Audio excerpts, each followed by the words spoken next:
What is up, everybody? It is the Resistance Broadcast. I'm John. Thank you so much for joining us today.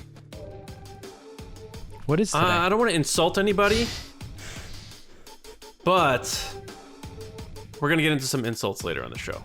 And I know, people, they don't like drama in their Star Wars, but don't worry. We're going to have some fun with it because we're actually doing a Kessel Run today. As you probably see in the title of the episode, we're going to go over the top 12, the best insults in Star Wars. You know them, you love them throughout all the trilogies. A lot of good jabs, well-written ones, top to bottom. So we're going to have fun with that. Running through the best insults with me are Lacey and James. So, how are you two doing? Do you have like a set insult that you like to jab at people with or anything like that in your day-to-day? Not really. I mean, I call people like, "Oh, you're being an idiot," jokingly, but that's kind of it. Because I don't really mean it. It's more like you're being silly. Yeah, that's the only thing I can think. I don't have that type of humor where it's like, where like cracking jokes on each other and poking at the other person and stuff. The best I can come up with is I call Bennett silly like all the time. Like, "Oh, you're being silly." But that's nowhere near the same thing. Yeah, I don't know that I have a set one. Like sometimes if somebody's too dry or whatever or boring, I'll say they have the personality of a blank and I'll just put an inanimate object in there. Mm-hmm. Or I'll call someone a banana if they're acting like a banana. Yeah. That's about it. But yeah, Star Wars has some good ones, so we're going to get into that later. But of course, we have other stuff going on. As you always know, we have many segments here on TRB. But before we do that, if you love the podcast, if you love TRB and you want to support what we do, please consider supporting us over on Patreon. That is our only source that keeps us going, that keeps us growing, that keeps the podcast alive. We just launched some awesome new updates over there. And you probably saw, if you are a patron, we're doing the live Q&As now. We're doing live commentaries. We're basically taking what we did and improving it and making it a better, more interactive communal experience in addition to our chats and all that stuff. A lot of great benefits over there. So it's a great time to sign up if you've been thinking about it for a while and you want to support what we do. So just take a minute, go to patreon.com/resistance broadcast. Check out the tiers. Pick the one that works best for you. We have tiers starting at $2 a month, all the way up to the Spice Runner tier. 5 slots left on that. 7 of you have already signed up. That's amazing. Thank you all so much. We'll hit you up later. But we really appreciate all the support. It, like I said, it keeps us going, keeps us growing, and gets us ramped up for big plans that we have in the future. Because we're always looking to do new things and bigger things, and we can't do it without your support. So thank you all so much from the three of us. James, we are switching things up and bringing back a segment that we like around here that involves a number, and that number is 1. The Force is with me, and I'm one with the Force.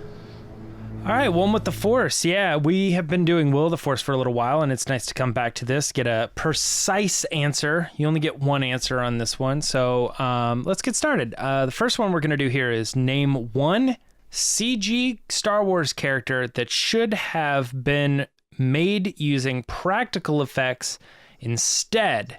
So CG character now has to be practical. Lacey, I'm starting with you. What's your pick? Jabba in the prequels. Ooh. We already got Jabba as the puppet in original trilogy. We got spoiled with that. So then to see him as CG in the prequels, like I get what they were trying to do and what they wanted to do. They wanted to show him like walking around and stuff. It just doesn't work compared to the puppet. It's just so cool. So I would say Jabba. Jabba. That's a good answer. You also too, Jabba from A New Hope. That might be a good one too. Yeah. And John, what do you got? What's your one character? I am gonna say the clone troopers, man. It's very video gamey looking, and especially when they're all doing the like marching and in line and doing the steps and stuff. It looks very copy and paste. It really does, and I feel like when you see then The Force Awakens when they brought that back, and you see the stormtroopers like moving their heads and they're all kind of they're in uniform, but they're doing their thing. I feel like those motions, JJ did that on purpose to say those are human beings in costume, and they're doing it back. So I think I would have liked to have seen clone troopers in actual like people in actual suits and that sort of thing. I think that would have been better for the prequels, because even like when I first showed it to my nephews, they were like, it feels like a cartoon, and it kind of was. So I would say the clone troopers. The clone troopers. Well, that was my answer. Was it really? It actually was my answer, yeah. Oh, okay. So I was running through, I was like, shoot, because I thought neither one of you were going to go for it, because I was like, is that one character? I'm going to try to bend the rules here a little bit. Well, it's one that's just copied a lot. Yeah. And I thought it was okay. I was like, hey, this is the change I want to see. But since you said that, I'll go with another one. And I don't actually even know this character's name. I tried to look it up very quickly and I couldn't do it. So maybe one of you guys do. But it is the singer in the Return of the Jedi Jabba's Palace that they replaced the music. And it's the guy who's like, Yowza. Joe Yowza. Yeah. So I think that was a bad change, right? But I do think that maybe if they would have done something cool and practical in that and had that character singing or something, and it was like reinvigorating that style as opposed to the style that people really didn't want. I don't want a CG character in this scene. You know what I mean? I liked Star Wars because it was this. Had they done it as a practical character, it could have been something new and interesting and had Or a puppet, yeah. Yeah. And like not... Like, because to this day, I don't really care who programmed that. But if he was a puppet, I would be like, oh, this was the guy, or this is how they did it at the time. And that would have been really interesting. Maybe even if it wasn't like a great change, it would have been a lot more interesting historically to have that character be a puppet. So I don't know. Yeah. That was off the top of my head. Real answer. Clones. John, you're right. All right. We're moving on to the next one here. What character... that died during the prequel era would you like to have seen more if they lived? So you get one pick. John, I'm going to jump back at you for this one. You get first pick. Who's your one character? This is a tough one for me because I am okay with how it ended with them. Mm-hmm. But Qui-Gon, man. Qui-Gon Jinn? Love Liam Neeson. Yeah. Mm-hmm. And I know, we think he's coming back for Kenobi and stuff, but I would have loved to have had more live action adventures with that actor playing that role. And I know it served the purpose of the story, but in a vacuum of this question, continuity and canon doesn't matter. I would have loved to have seen more of Liam Neeson's Qui-Gon Jinn. Mm-hmm. Lacey, what do you got? This is going to be a boring answer because I've said this before and I know we've talked about it before, but Maul. He was like so cool. And I remember the advertisements and commercials and all that stuff where the doors open and you see him and he takes the hood off. And I just remember people being so hyped about Maul. And then we've talked about this on the show. Someone gave this answer as like the guy at the movie theater dressed up as Maul. And then he's sitting there and then the movie ends and he's still sitting there because he's in shock. I just think he would have been really cool to keep alive. Now, obviously, we know he does end up living and goes on, but sure. I just feel like the series would be different if he was around for all three. Yeah, absolutely. John stole my answer again. He's just taking them. Go first. Go first. No, I think we'll be all right. But my, Qui-Gon Jinn is my answer. My second that I totally understand why they did this with this character, and it's probably for the better. But I think we didn't get enough of Dooku.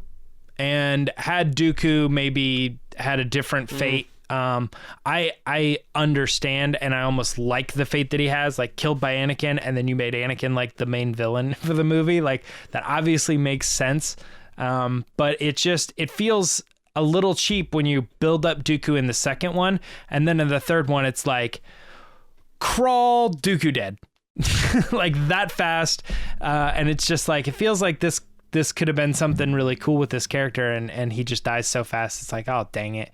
That's a little bit of a bummer. Plus I always wanted the Dooku book, and we finally got it. So I think he's a very interesting character. Not to go on a tangent, but I don't know if I'll think of this again. Like we've had the whole Star Wars as a villain problem discussion in the past, but when you think about the prequels, Lucas really like serialized his villains for that. You had Palpatine obviously pulling the strings up top, but then he's like, first one Maul, second one Dooku, third one Grievous. He's like, those are your villains. Yeah. One each, bing, bing, bing. And I don't know, maybe like Lacey said, if Maul was throughout the whole thing, maybe it adds more weight at the end and, you know, more Dooku or something. It's just something to think about, but not saying change it. Not saying change it. Yeah. Like, just imagine if Maul still kills Qui-Gon, then goes on to live for the next 2 movies, and then in the last movie, it's Maul and Anakin versus Obi-Wan. Because in the first movie, it would be Qui-Gon. Or just Anakin killing Maul to take the spot. Oh. And that puts him over. Yeah. No, I'm saying mirror what he had experienced in the first movie, which was him and Qui-Gon against Maul, flipping it. This would be cool. Say, I know I just said I like Dooku, but like had Dooku never been in it, we wouldn't have missed anything. Could have been Maul villain in the first one, Maul bigger, badder villain in the second one, and in the third one, Anakin Skywalker cuts off his head in the third one and takes his place. Like it's almost like a Kylo Ren moment where it's like, you did exactly what we wanted to do. You killed the big bad. Are you going to be on the light side or the dark side? And he's like, I think I'll take the dark side. And he just goes that way and takes over as the next apprentice. That'd be cool. We're dreaming. We're dreaming. All right. We got a couple more questions here. Which Star Wars character do you think likely racked up the most traffic violations and tickets? Lacey, go first on this one. What do you got? So my gut reaction is to say Han Solo, just because he's a mess when it comes to like any type of rules or organization. But I'm actually going to go with Cassian Andor, because I feel like he's the type of character that will get in a vehicle, drive it to where he needs to go, and then will leave the vehicle anywhere he wants as long as he's completing his mission, and then he'll move on and get another vehicle.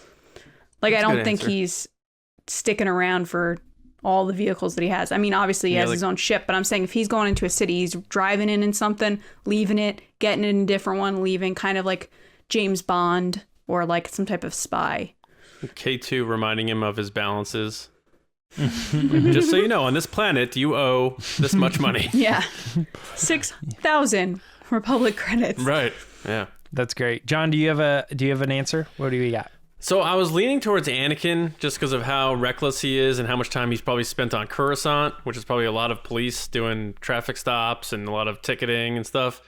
But because we kind of see it happen already, I'm going to go with Lando. Oh, because yeah, that's right. They put a boot on the Millennium Falcon, and he was acting like he didn't know. That thing had been booted for a while. So he clearly does a lot of parking violations.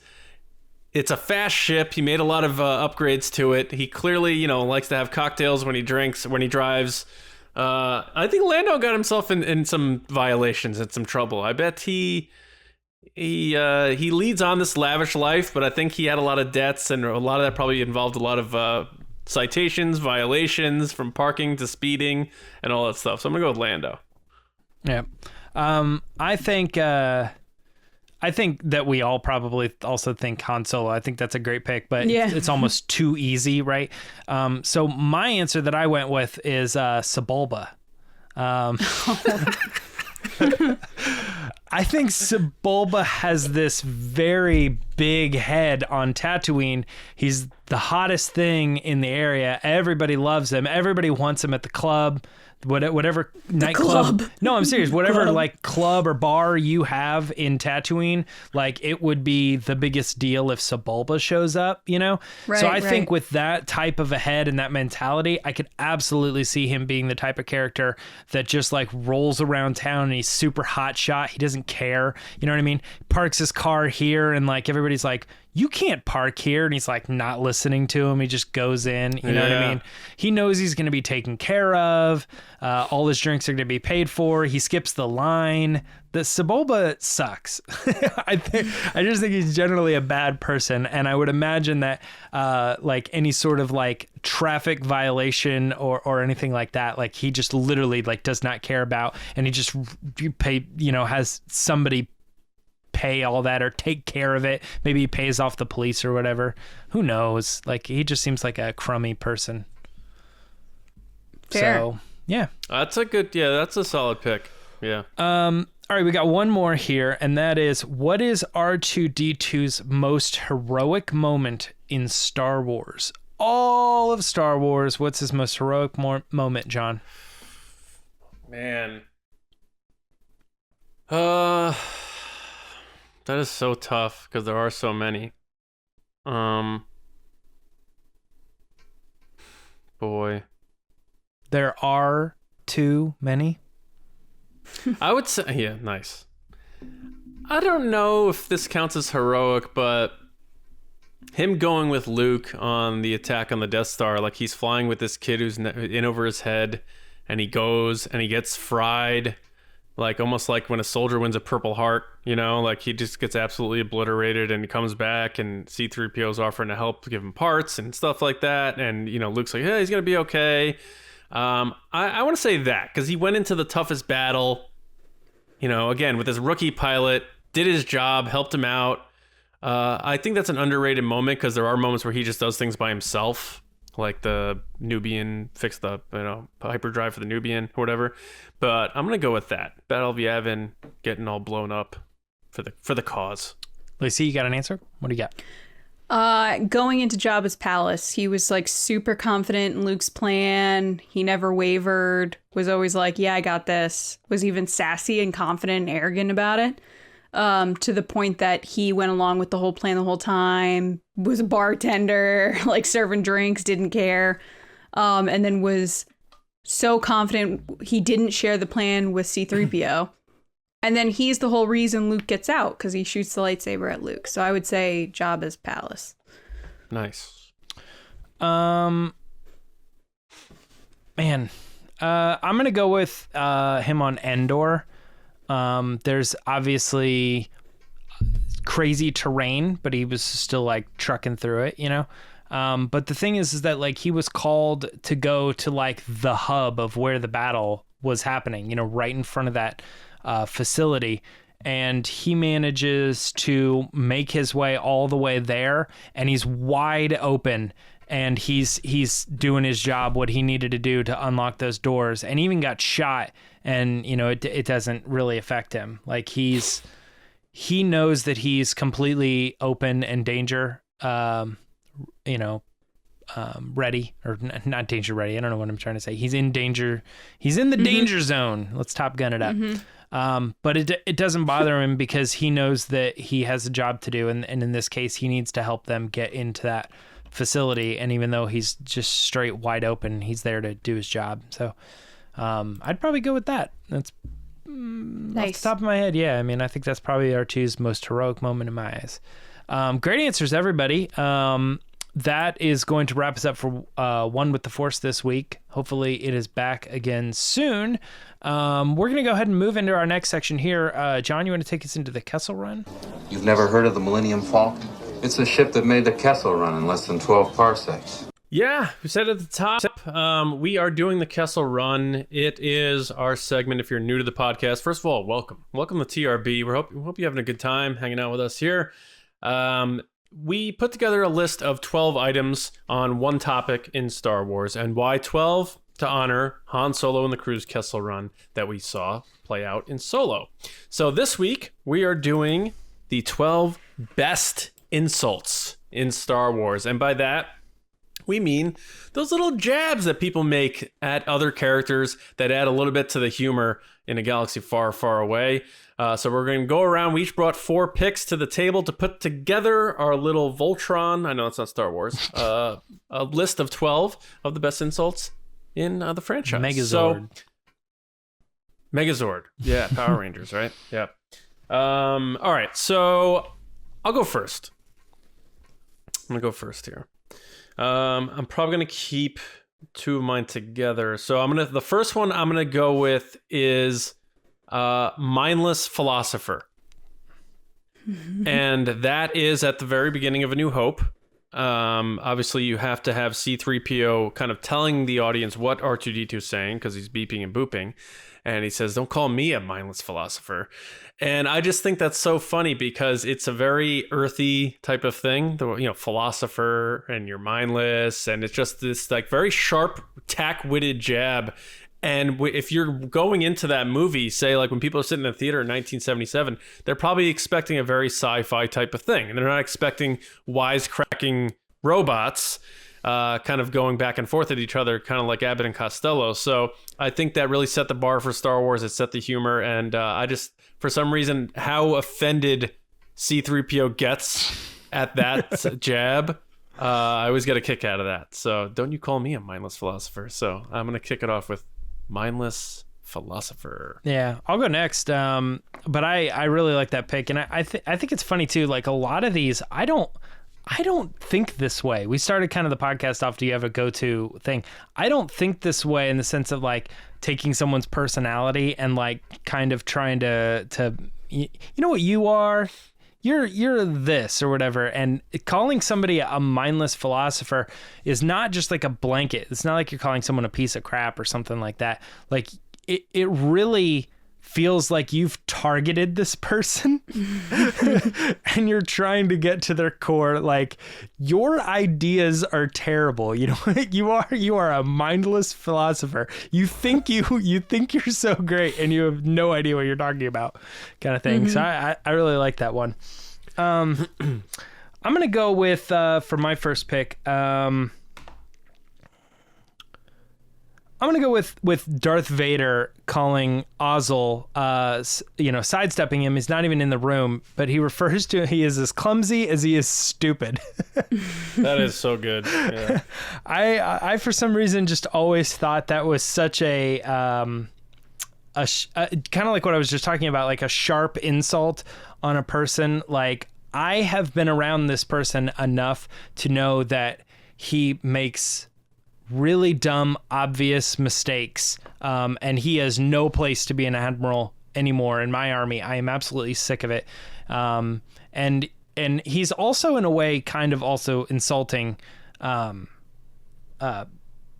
anybody who like listens to him. You know what I'm saying? Like he's saying like, well, he was trying to, he thought maybe surprise was a better, and he's like, no. Like that guy is clumsy and he's stupid, and anybody who follows him obviously does not have it together. So I think that insult kind of transcends just a single individual, which I think was pretty cool.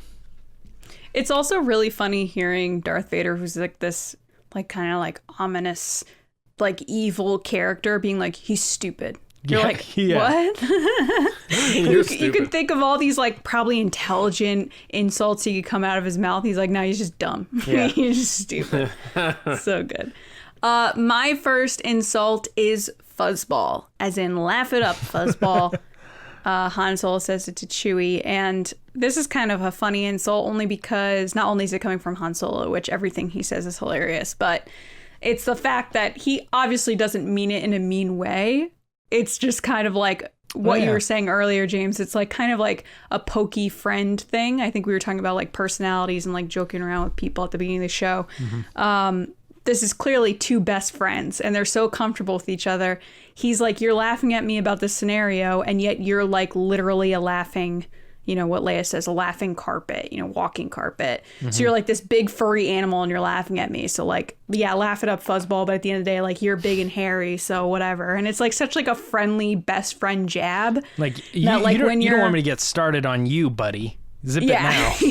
Yeah, go ahead, laugh. And it just reminds me of like my own relationships with like my best friends where we say stupid stuff and the other person like knows exactly what to call you. Just to bring you down a peg when you're like, yeah, don't make fun of me because I know things about you that no one knows type thing. So I just really love that. And it's one of those lines that everybody always says, and it's just funny. Yeah, it's like and George Lucas likes, the 1950s stuff and like American Graffiti. He like plays this type of humor out where it's like the guys are out being guys and like the girl like shoots the guy down and the other guy laughs at him. And he's like, you're supposed to have my back. Yeah. Like, laugh off, fuzzball. Yeah. Way to turn on me quickly. Yeah. So yeah, I kind of dig that. That's a good pick. All right. My next one is kind of a partner second half to my first one.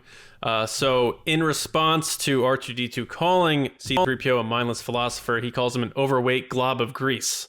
And I think why I like it so much is, like, how can a droid be overweight? He's just that was his model. That's his model. So like he's insinuating that he's like Fat. Should be thinner. Yeah. So I just think that's so funny because it makes absolutely no sense. So for a droid to put a human, condition element to an astromech, another droid, I think is so funny. And it's like the subtle part of that. And then the glob of grease is just, just calling him like dirty. But the overweight part, it gets overlooked a lot, but I just love it so much. I think that's so funny. And I think the glob of grease thing is even more than just dirty too. It's also kind of like what purpose does anybody have for a glob of grease? You know what I mean? Like what a lowest level of insult. Yeah. You know what I mean? Yeah.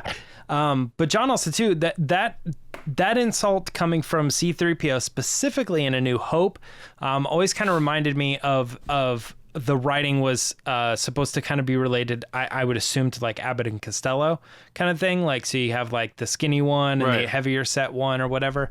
So in order to kind of give that vibe with these two characters and kind of remind you of something that we already know we love, they use kind of a joke that maybe one would say to the other, like he calls them, fat or whatever, stubby, right. or kind of that jab at their weight, even though it's funny because it's a droid, so it has this extra dimensional funny, like, why would he say that? Is that C-3PO trying to be human, but he doesn't understand it? So yeah, like, I like is R2 gonna stop in front of a mirror, like sucking his gut, like, yeah, I'm not overweight. He's like, flap on, flap off, flap on, flap off. Right. Yeah, that's a good pick. James, you're up, right?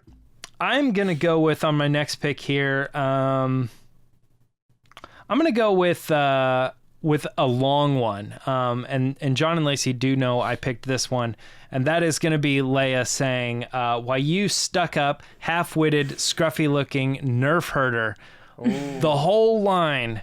Because it's a string. It's a Tony Hawk trying to get your special meter up of insults, and it was, as soon as John proposed the 12 best insults, I was like, oh, that's my go-to recognizable insult in Star Wars, because it's a scene that's absolutely devoted to her looking for any next thing, like she's looking to deliver another one, and she can't even really like express it. It's such a good acting moment because she very clearly is so angry that her brain isn't working enough. She just thinks the more insults, the harder it's gonna hit him, and it's great because Han realizes what he's doing. He's like riling her up or whatever, and he's like, "Who's scruffy looking?" Like that's out of everything that she's trying to convey as actual answer to him or insult to him, he still kind of takes it as like, none of that bothered me because I see that I'm connecting with you on a level I would like to be connecting with you on, getting under your skin a little bit. So that one to me is the go-to insult for Star Wars. I think you're right. I think that's the first thing people think of as like the ultimate insult in Star Wars, just because of, honestly, the delivery. I think Carrie Fisher was so good at the delivery of this line, like you said, that it's just, everyone's been there at some point where they're just so angry that they're just like, I'm going to say everything I can think of just to make you feel something that I'm feeling. And it's just ridiculous. And you end up looking like Carrie Fisher did, where she's just like, you could see steam coming out of her ears and like you're just throwing words at someone. But it's just so perfect. It's so well. And like you said, James, the best thing is like, out of all the stuff she said, he's like, hey, don't talk about my looks. Like, what? Right, exactly. Like, come on. Yeah, he doesn't care about his like arrogance or his intelligence. Or that he's a nerf her. Yeah, he's just, hey, I'm good looking. Right. So I funny. shaved today. What are you talking about? Or like he thinks those things are true. Like a nerf herder to me would be like a bull rider or like a cow wrangler or something like that. Like cowboy basically. And out of all that whole thing, he's like, I am kind of a cowboy. You know what I mean? But the one thing that gets me is scruffy looking. Like, I wouldn't say scruffy looking. Come on. Yeah. All those other things, yeah, maybe. Half-witted, yeah, maybe.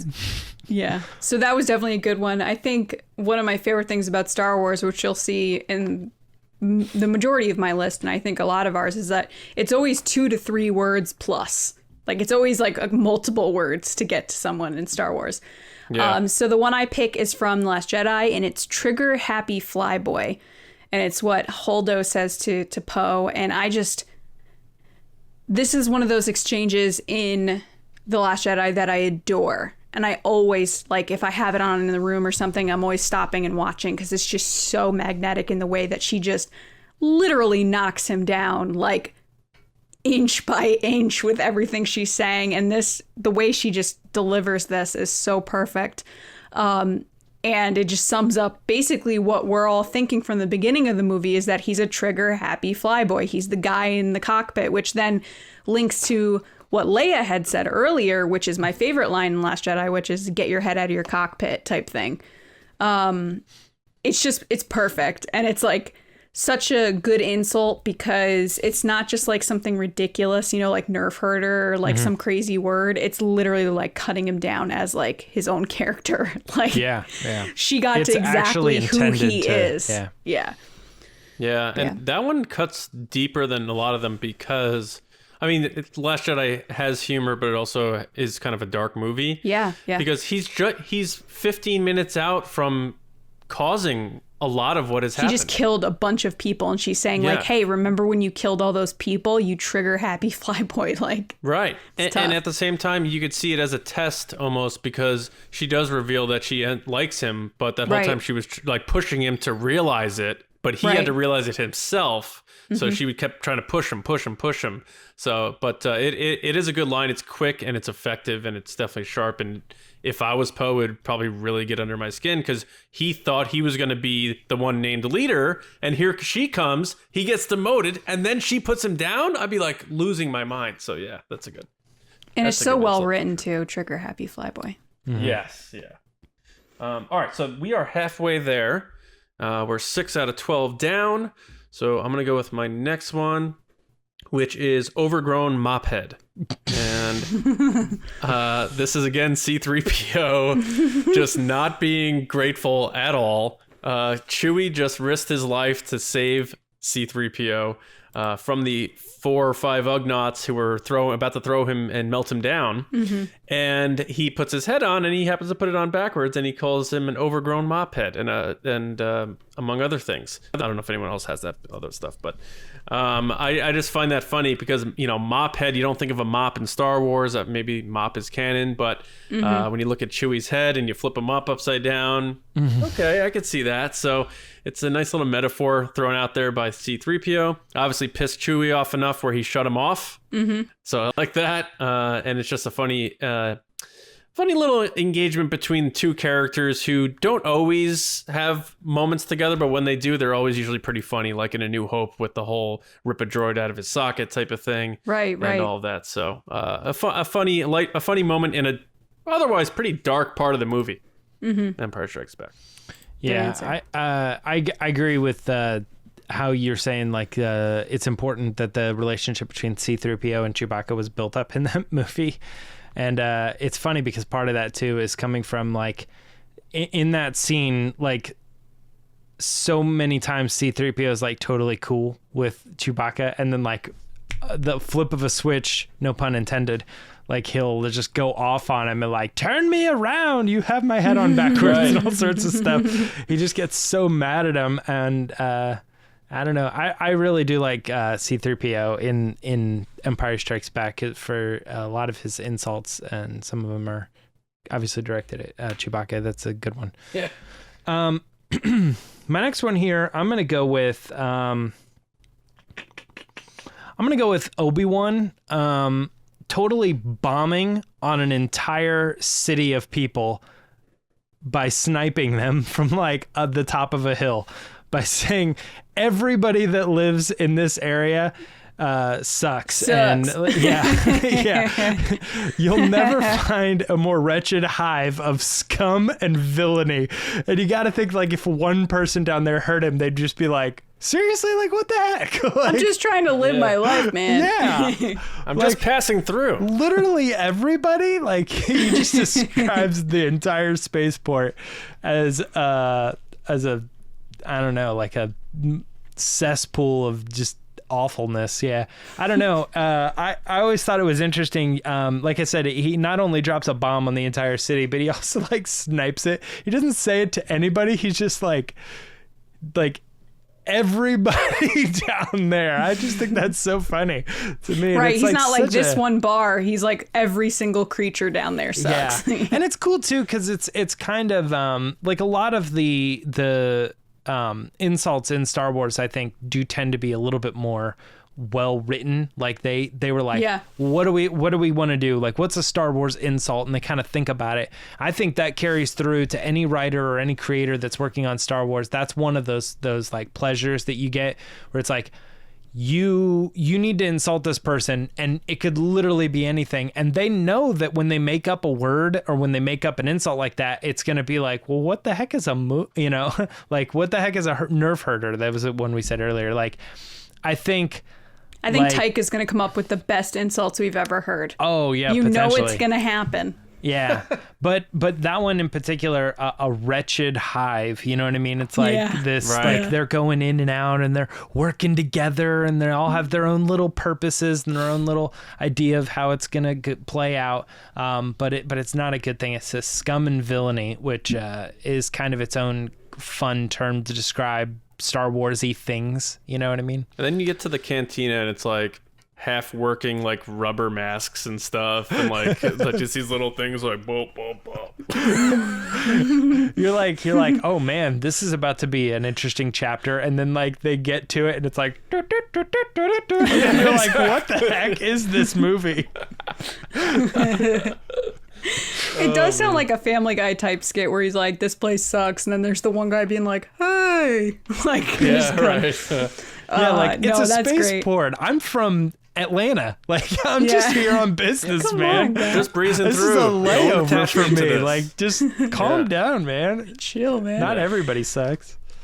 I don't know what else to say. We've said a lot about that. But my next one is actually, I'd say on my list is probably the most serious of insults. I know a lot of Star Wars insults are obviously comedic moments where someone says something ridiculous and you laugh. This is one of those insults that I think out of all the ones in Star Wars hurt the most. As like a viewer, you were like, that didn't go well. And it's when Snoke calls Kylo Ren a child in a mask in The Last Jedi.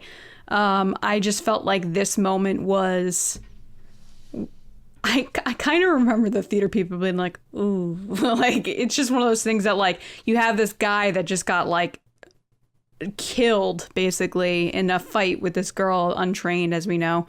And then he's going to meet his master, and he's trying to be all tough with the mask, and he's like, yo, take it off, you suck. Like, you're a child, you're not great. He's like 30 years old, and this guy's calling him a child. It just seems so terrible, and you could see it, the way Adam portrays it on Kylo's face, and then obviously to what happens in the elevator. He's just totally destroyed, and he's like, you know, as he says, like, I've given so much to you, and he's just like, nah, you're a kid. You're a little kid. You can never handle this. Oh, that would be the worst. And I don't mean to jump in, but but this particular insult to me too also extends out to people who were insulting Kylo Ren, who maybe didn't like Force Awakens or were jumping on that bandwagon. Childish. Yeah. Because they're like, oh, he's just he's throwing temper tantrums and all this other stuff, and coming into that and seeing that Snoke is calling him something similar, like a Force Awakens hater, you know, would call him this, and just he to just see killed how his that, father, and he's like, you're a child. Yeah, he's like, just to see how that affects his someone. personality and his drive. No pun intended again. Yeah. Yeah, like what and Snoke's obviously a master manipulator, and that's how, you know, he lured him and all of that. And what better technique of someone who's an abuser than to hit him where you know it's going to hurt them most. And what has Kylo Ren been trying to do this whole time is abandon who he was, which And be an was adult, this yeah. entitled prince, child of this great lineage. And he was trying to prove that he was better than Vader, that he could do what Vader couldn't do, that he is a villain. You know, like, look how Lor Santeca set him off by saying, you can't deny the truth, it is your family. He killed the guy. He's You're like, I'll so show you the dark right. side. So Snoke, again, gets under his skin by saying you're a child in a mask. This whole time he's been trying to do the exact opposite of that. So that's obviously going to piss him off. And then he tries to stand up yeah. and then gets shot right back down. Yeah, well, Force Lightning, yeah. So, yeah, good pick. All right. My last one here is, I think, one of the more iconic ones in the franchise, so I'm saving my best for last, with Han Solo about to die, and how he kind of says it. He tells 3PO to tell Jabba the Hutt that he's a slimy piece of worm-ridden filth. And the way he says filth is with extra ilth. And I love it. So 3PO, you tell that slimy piece of worm-ridden filth. He'll get no such pleasure from us. So I just love it. You know, Han Solo, he's about to die, but he's like, I'm not going out without making sure this guy knows what I think of him. And that's Han Solo to a T. Absolutely. You know, always just shooting from the hip. And I love it. A slimy piece of worm-ridden filth. Like, it's so detailed. The dirtiest of dirty. Yeah, it's like, and it's worm-ridden too, like, to the extent of, like, it gives you this picture of, like, what is going on inside Jabba's body too. Like, he's just filled with, like, maggots and stuff, and it's just like, it's like you can, it almost makes more, it almost makes more sense than just, like, general organs and stuff. Like, he does You're like feel like describing the guy Oogie Boogie from Nightmare Before Christmas, where he's just bugs. Yeah, kind of. But I mean, hey, that's what he says. So it's just like when I hear slimy piece of worm-ridden filth, I just picture something like a dead corpse on the side of the like road or something, and you're like poking it with a stick, and then you flip it over, and you're like, oh, Ew, that's so much worse than I thought. Ew. Gross. Why you both seem so shocked by that? Just very descriptive. I mean, it's... Yeah, it feels like out of a Saw movie or something. Yeah. Yeah. Absolutely. Well, maybe I can be a little bit more lighthearted with my final insult. There's a dead body and it's Yeah, I mean, I think everybody has been at least a little bit curious about, like, some sort of dead animal or something they found. But I thought you were going to say curious about a dead body. I was like, what? No, obviously I've never found a dead body. But my last pick is going to be from Qui-Gon Jinn. And he says to Jar Jar Binks, the ability to speak does not make one intelligent. Right after calling him brainless. Yeah. I spec. Yeah. I spec. And I think there's like a personal, or not a personal, but like a connection that fans make with that insult for whatever reason. There's a lot of insults get carried over, but I feel like I hear that one a lot anytime we ever talk about, like, sentient creatures and just, or like even like just dumb people in real life. Like, I feel like Star Wars fans would use that against, like, a member of the House of Representatives or something like that. You know what I mean? Like, it feels like it's a regular go-to insult that is not so much like Star Wars related, but like it's also like a piece of I don't know, like a shoot, what are they called? Like a fortune cookie kind of thing, you know? Like you open it up and it says the ability to speak does not make one intelligent. And it's like, Right. oh, that's clever and interesting. And if you were to actually use that on somebody, it goes back to John's like mindless philosopher thing. It feels like you're really insulting them, that none of their words like mean anything. You know what I mean? Like you can talk, but you are stupid, and it doesn't mean, and nothing you say matters.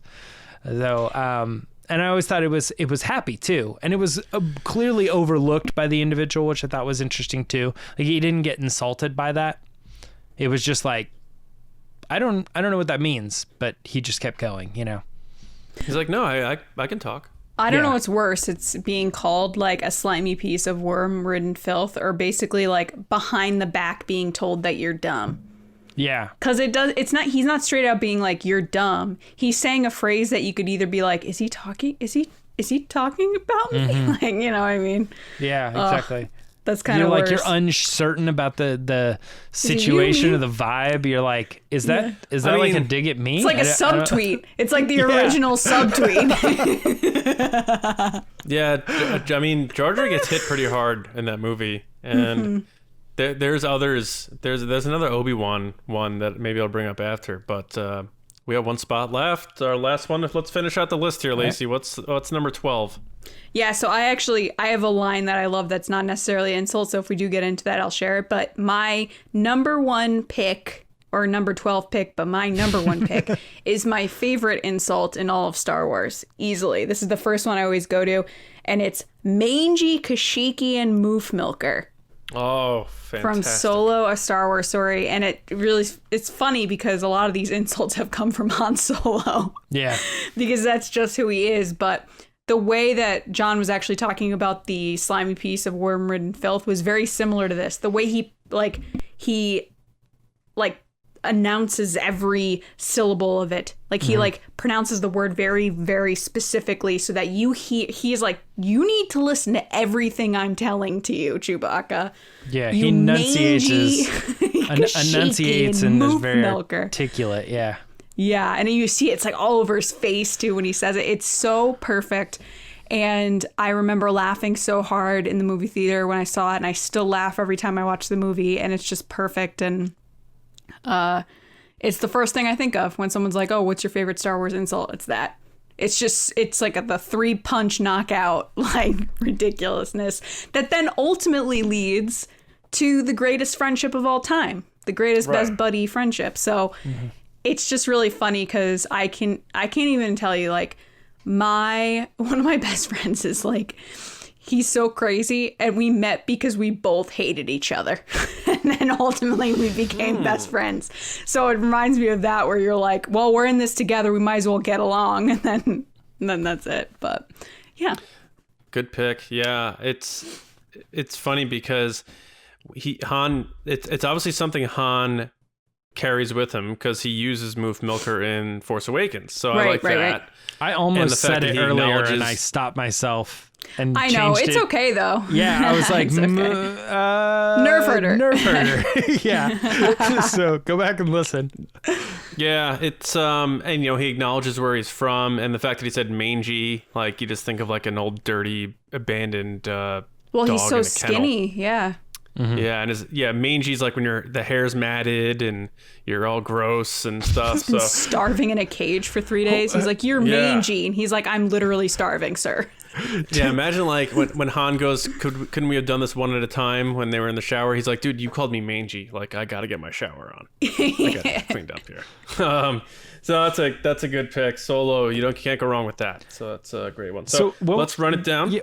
Oh, go ahead. I was gonna say, what are your honorable mentions? Oh, yes. So my honorable mention was not necessarily a straight out insult, because we had discussed this before the show of like, are we doing straight insults or like kind of like off to the side insults? Jabs, yeah.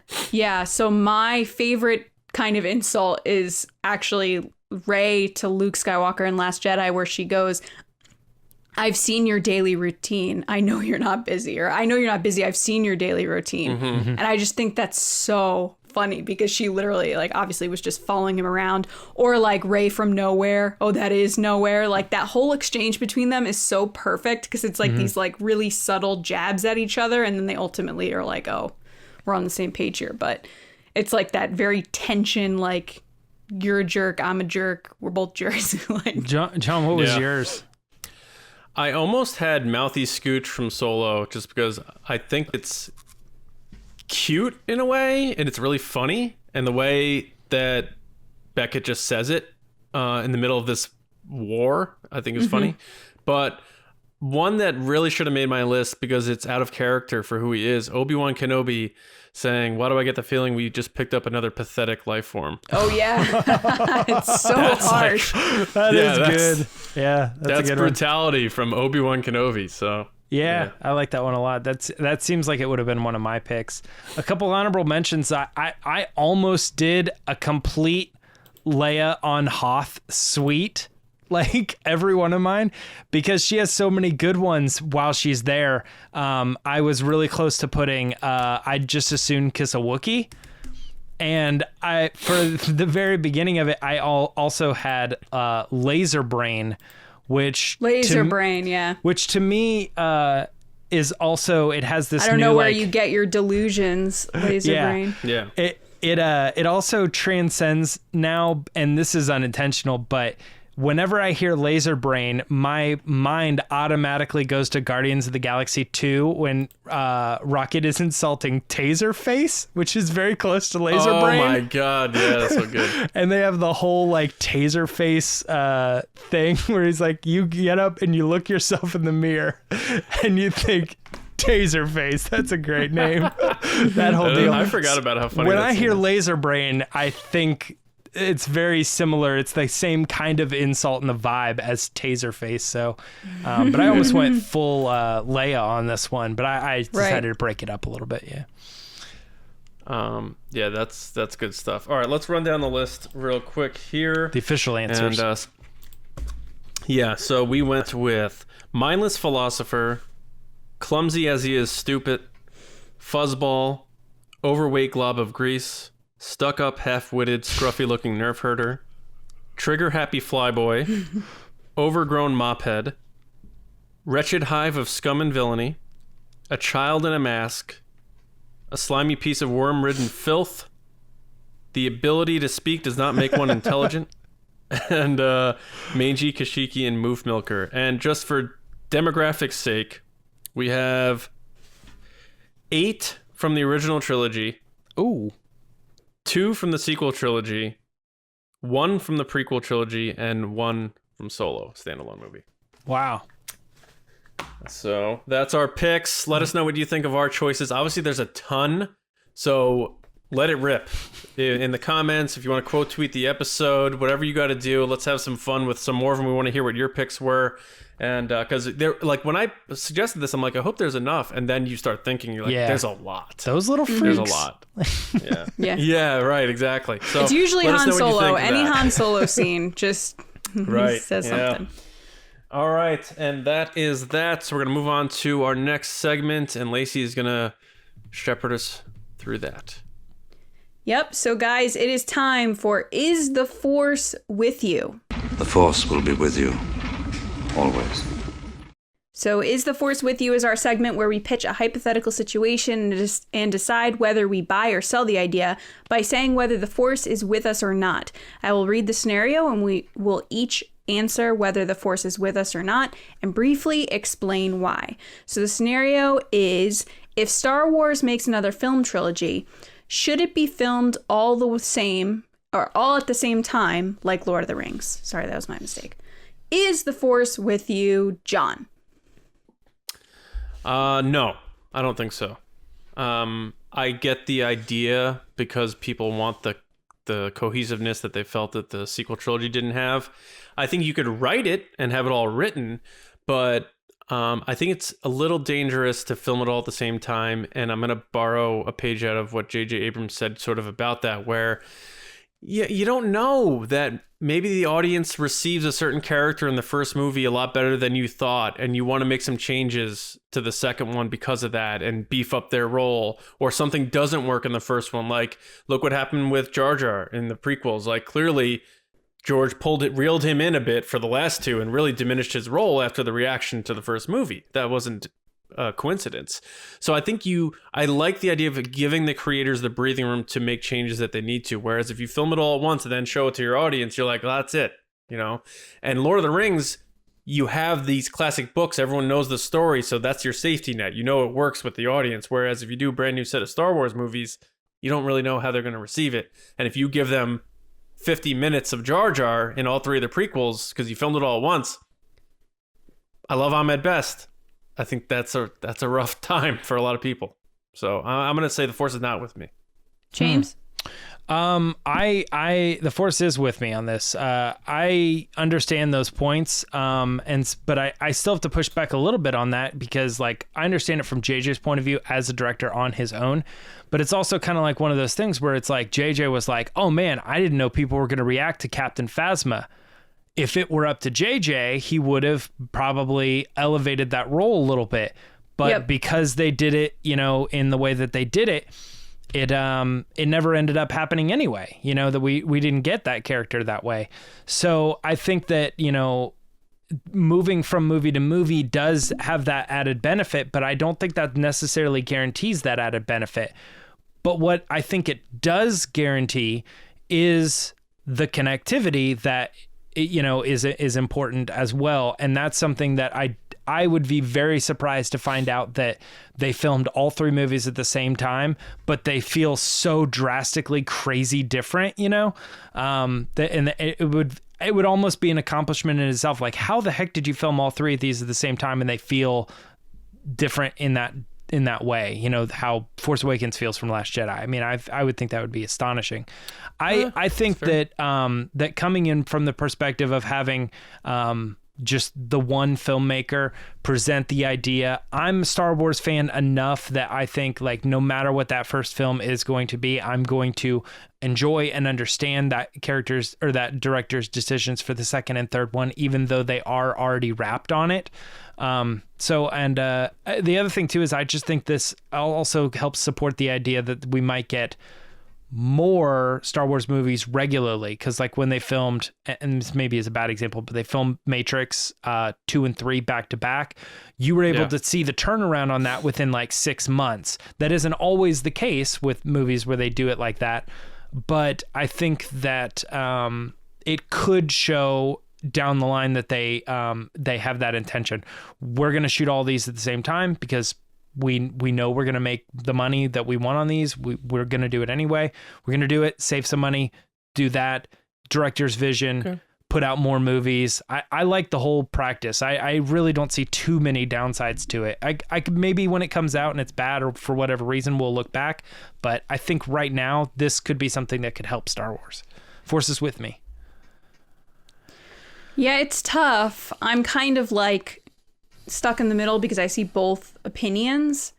I think that the Force is ultimately with me on this. And I understand that the Lord of the Rings is a very different monster because it was around for so long and everyone knows those stories inside and out and they knew what to expect and they knew what was coming. But I think the benefit of shooting everything at once, we saw it with Avengers with the same filmmakers going into 2 movies. It really depends on what the story is. You know, if you have someone that's young, like the Stranger Things cast, you're going to want to shoot all that stuff at once because they might age out of the role. So it really depends on who's involved and what the story is. I mean, unfortunately, we had the passing of Carrie Fisher. If they shot everything at once, she would have been in all 3 movies. I think there's a lot more risk in not shooting everything at once than shooting everything at once. But I understand the other side of the risk of what if someone doesn't like something. But my response to that is they could always tweak things with reshoots, even though the entire movies are shot. That if something doesn't work, they can tweak it. So I'm going to say the Force is with me. So let us know what you think in the comments and on Twitter at RBATSWNN. On Instagram, let us know what you think. We'd love to hear it. And now going back to John. All right. Yeah. Thanks to everybody for joining us. We hope you enjoyed the segments today and the episode overall. Thanks for being a part of the Resistance. We appreciate it. Just to let you all know that we have a special shout out we have to do. So, you know, we talked about Patreon at the top. We have to say a special thank you to our Patreon generals and our Spice Runners. First, our generals, I want to say big shout out to Carmelo, Andrew Staley, Jeremy Myers, John Reese, Jetta Rosewater, Michael Gaines, Paul Olson, Jay Couchins, Oliver Lewis, Frank Ronde, Hass Islam, Joe Ritchie, Darth Hurricane, Timothy Hill, John Charlton. Great job on the pod race, by the way, on Monday, buddy. Nick Kratz, Christian Morales, and Val Trichkoff. Thank you, General, so much. And now our Spice Runners, we got David Probus, Neil Shaw, Double C Chris, Kendall Gelnar, Ryan Wara, Dave Hornack, and Micah Harrison. Yes. Thank you all, your generals and Spice Runners, so much for all of your support and all of our patrons in the TRB base. We can't do it without you. I can't stress that enough. Thank you all so much for all your support. We really appreciate it. And again, I didn't say this. Usually I say this when we do our commentaries. Obviously when we do a commentary, that means we hit our next goal, and we were able to do The Last Jedi. And when we started this thing, I couldn't even imagine that we would have gotten to The Last Jedi, and the fact that we have is all thanks to you. So Thank you all so much for all of that. Absolutely. Make sure you do subscribe to the show. Like we keep saying to you, whether it's YouTube or your preferred audio podcast platform, we are seeing growth in a lot of spots, especially like Spotify. We even just charted again recently in the UK. We were top 100 TV and film podcast in the UK on Apple Podcasts. Awesome. So thank you to all of our friends over in Europe, especially in the UK. I've never been to the UK, but my voice is there. It's amazing. So, yeah. So that's pretty cool. So thank you all. Make sure you do subscribe and spread the word, because the word of mouth is the best way to bring people into the community here. Star Wars Newsnet for all of your Star Wars news, of course. Reviews, a lot of High Republic reviews there, editorials, information, and more. You can find me on Twitter at Johnny Hoey and at StarWarsNewsNet.com, and my movie podcast, Just Like the Movies, available on all podcast apps. Lacey? People can find me on Twitter and Instagram at Lacey Gilleran. Mm-hmm. James? Why did you say that so loud? Yeah. You can find me on Twitter and Instagram at Myra Trunks. On Bad Batch, coming out another episode tomorrow. If you want to get up early in the morning and watch it with me, that's great. And you can always find me watching my favorite back-to-back production, Back to the Futures, chapters 2 and 3. Oh, yes. Filmed at the same time. Dropped a trailer for the third one. After the end, right? At the end of the second one, it's part of the movie. Can you imagine? Oh my God! If you watch a Star Wars movie and at the end of it you had the trailer for the next one, holy cow! Well, that's what Marvel's been doing forever. Credit scene. All right, Dan. One day, the table will turn where Marvel's going to be like, Star Wars is doing that. Dan. I thought you were going to say one day we will get through this podcast without mentioning Marvel. I know. Dang, Marvel. Well, who knows? Maybe if we grow enough, maybe one day we'll have a Marvel show. I won't be on it, but who knows? I'd love to talk Marvel all day. So here's the deal. We hope everyone has a wonderful weekend. And as always, we're going to be back on Monday morning with another episode right here on TRB. So see you around, kids.